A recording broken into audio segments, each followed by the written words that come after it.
안녕하세요. 신용 좋은 사람들의 신용상담사입니다. 신용 좋은 사람들에서 제공하는 신용 컨설팅 서비스가 정확히 어떤 것인지 궁금해 하시는 분들이 많이 계십니다. 그렇기 때문에 앞서 컨설팅을 이용하신 분들의 컨설팅 내용을 간단히 설명드리도록 하겠습니다. 본인과 비슷한 상황에서 어떻게 컨설팅이 진행되어 가는지 참고하시면 좋겠습니다.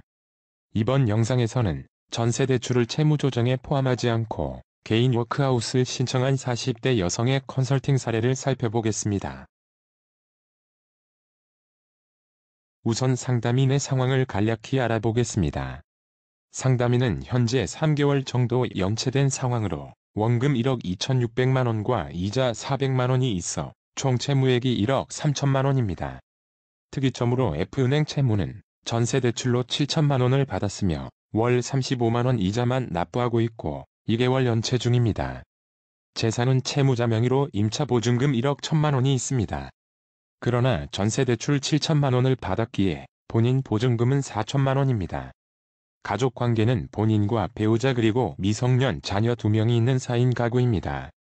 소득은 월 250만 원이며 충주에 거주하고 있습니다. 컨설팅의 상담인이 문의한 사항을 알아보겠습니다. 상담인이 가장 중요하게 여기는 것은 변제의 안정성입니다.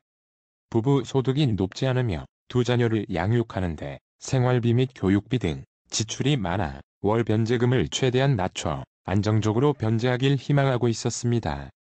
채무 감면도 중요한 고려 요소입니다. 전세대출이 채무 조정에 포함이 가능한지도 궁금해 하셨습니다. 만약 포함이 안 되더라도 될 수 있다면 전세대출 연장을 희망하나 어렵다면 포기할 수 있다고 하였습니다. 채무조정 신청 시 매월 변제하게 되는 금액을 궁금해 하셨으며 채무조정 시 신용회복이 어떻게 되는지도 문의 주셨습니다.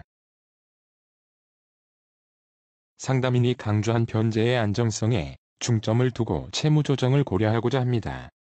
우선 전세대출의 채무조정 포함 여부부터 알아보았습니다.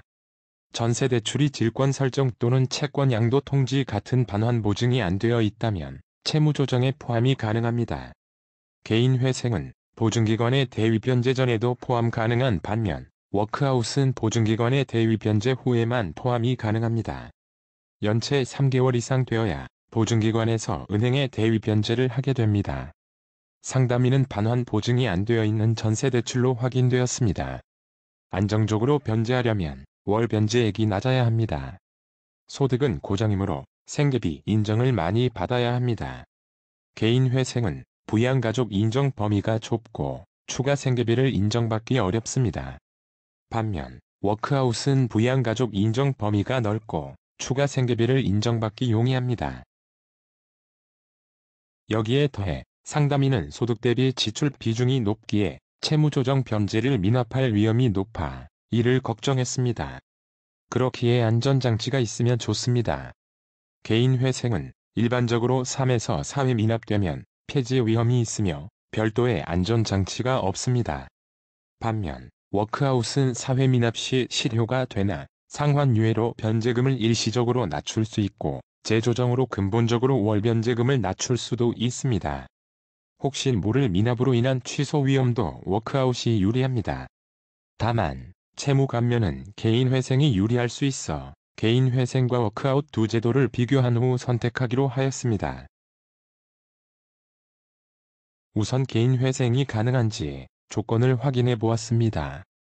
개인회생은 청산가치가 무담보 채무액보다 적어야 가능합니다. 또한 재산의 청산가치보다 개인회생의 총변제액이 많아야 합니다. 즉, 청산가치가 낮을수록 채무 감면이 많이 될 수 있습니다. 상담인의 재산액은 임차보증금 1억 1천만 원이 됩니다. 본인 임차보증금인 4천만 원만 재산액이 되는 것 아니냐 하실 수 있습니다. 반환보증이 되어 있는 경우는 본인 임차보증금액만 재산이 되나 반환보증이 안 된 전세대출은 재산이면서 신용대출이 됩니다. 그리고 임차보증금의 경우 지역에 따른 면제재산을 공제하여 청산가치를 평가합니다. 청산가치를 계산해 보겠습니다. 임차보증금은 1억 1천만 원이고 상담인이 거주하고 있는 충주는 기타 지역으로 면제재산은 2,500만원이기에 이를 차감한 금액은 8,500만원이며 이 금액이 청산가치가 됩니다. 무담보 채무액은 전세대출을 포함한 1억 3천만원이고 이보다 청산가치가 낮기에 상담인은 개인회생 신청이 가능합니다. 다음으로 워크아웃을 신청할 수 있는지 워크아웃 채무 조건을 확인하였습니다. 워크아웃에는 최근 6개월 내 대출한 채무 원금이 총 채무 원금의 30% 이내여야 신청이 가능하다는 신청 조건이 있습니다. 신청 당시 남은 원금 기준으로 계산을 합니다. 상담인의 채무 원금 1억 2,600만원의 30%는 3,780만원입니다. 그리고 최근 6개월 내 대출은 D은행과 이저축은행의 대출로 총 3,200만원입니다. 비율상 30%를 미만이기 때문에 워크아웃 신청이 가능합니다. 워크아웃 재산 조건도 살펴보겠습니다. 워크아웃은 상담인의 재산평가액이 무담보 채무액보다 적어야 신청하실 수 있습니다. 재산평가액은 상담인의 재산액에서 공제재산가액을 차감한 금액입니다. 공제재산가액은 신청인의 주민등록상 거주지역과 부양가족에 따라 차등되어 있습니다. 화면의 표를 확인하시면 됩니다. 개인회생과 다르게 임차보증금 전액이 상담인의 재산으로 산정되므로 1억 1천만원이 재산액이 됩니다. 상담인은 본인과 배우자 그리고 미성년 자녀 2명이 있는 4인 가구입니다. 그러나 공제가구는 부양가족 기준이며 소득이 있는 배우자는 부양에서 제외가 되어 3인 부양가족이 됩니다. 공제재산가액은 충주가 속한 기타 지역 3인 가구여서 7,500만원입니다. 재산평가액을 계산하면 3,500만원이 되며 무담보 채무액 1억 3천만원보다 낮아 워크아웃 신청이 가능합니다. 우선 개인회생 예상진단을 상담인에게 보여드렸습니다. 개인회생의 채무조정 내용을 살펴보면 변제 기간은 기본적으로 36개월입니다. 단, 채무자의 재산과 채무 원인에 따라 최대 60개월까지 연장될 수 있습니다. 채무 감면은 신청 당시에 채무자의 원리금 총액에서 개인회생 총변제액을 차감하고 남은 채무 잔액을 탕감을 해줍니다. 개인회생 총변제액은 채무자의 소득에서 부양가족에 따른 생계비를 차감한 월 변제액을 산정된 변제기간 동안 변제한 금액을 말합니다. 개인회생은 재산의 청산가치보다 많이 변제해야 개인회생을 진행하실 수 있습니다. 앞에서 살펴보았듯 8,500만원이 개인회생 청산가치가 되었습니다. 개인회생은 청산가치보다 많이 상환해야 하기에 언뜻 보아도 매월 변제액이 높을 수밖에 없습니다. 그렇기에 1인 법적 최저 생계비인 약 96만원까지 생계비를 삭감해 보았습니다. 월 변제액은 소득 250만원에서 약 96만원을 차감한 약 154만원으로 결정됩니다. 월 변제금 154만원을 개인회생 최장 변제기간인 60개월 변제 시 총변제액의 현지 가치는 약 8,272만원입니다. 총변제액의 현지 가치가 청산가치보다 적기에 개인회생이 진행될 수 없었습니다.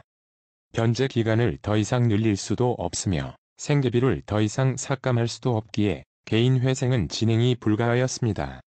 가능하다고 하여도 월 변제액이 낮길 희망하는 상담인에게 적합하지 않습니다. 다음으로 전세대출을 포함한 개인 워크아웃 예상 진단을 보여드렸습니다. 변제 기간은 최장 8년까지 연장될 수 있습니다. 이자 감면의 경우 이자 및 연체이자 모두 전액 감면이 됩니다. 원금 감면을 보면 미상각 채무는 0에서 30%까지 감면이 가능하고 상각 채무에 대해서는 20에서 70%까지 감면이 가능합니다. 채무 상각을 간략히 설명드리면 채권사가 부실 채권을 회계적으로 손실로 처리하는 것을 의미합니다. 일반적으로 연체가 매우 오래되었거나 채무가 다른 채권사로 매각된 후 일정 기간이 지나면 상각 채무로 간주합니다. 상담인은 3개월만 연체된 상황이기에 모든 채무를 미상각 채권으로 간주하여 예상을 해보았습니다. 상담인은 3인 부양가족으로 3인 생계비를 인정받을 수 있으나 변제할 총 채무액이 많아 최장 변제 기간 동안 상환하도록 변제 계획을 수립하였습니다. 월 약 131만원을 96개월 변제하게 되며 총 변제금은 1억 2,600만원, 채무 감면율은 3%로 예상되었습니다.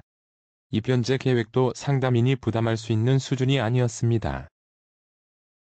다행히도 워크아웃은 전세대출을 대위 변제만 하지 않으면 포함을 하지 않을 수 있습니다. 그렇기에 상담인에게 전세대출 미포함하는 개인 워크아웃 예상 진단을 보여드렸습니다. 월변제금은 소득에서 부양가족 3인 생계비를 차감하여 산정됩니다. 다만 채무자의 소득보다 3인 생계비가 더 높기에 월변제액은 0원이 되고 이러면 조정이 불가능하므로 생계비를 삭감하여 진행이 됩니다. 개인 워크아웃 최장 변제 기간인 96개월로 계산하였을 때 월 변제금이 58만 원이 됩니다.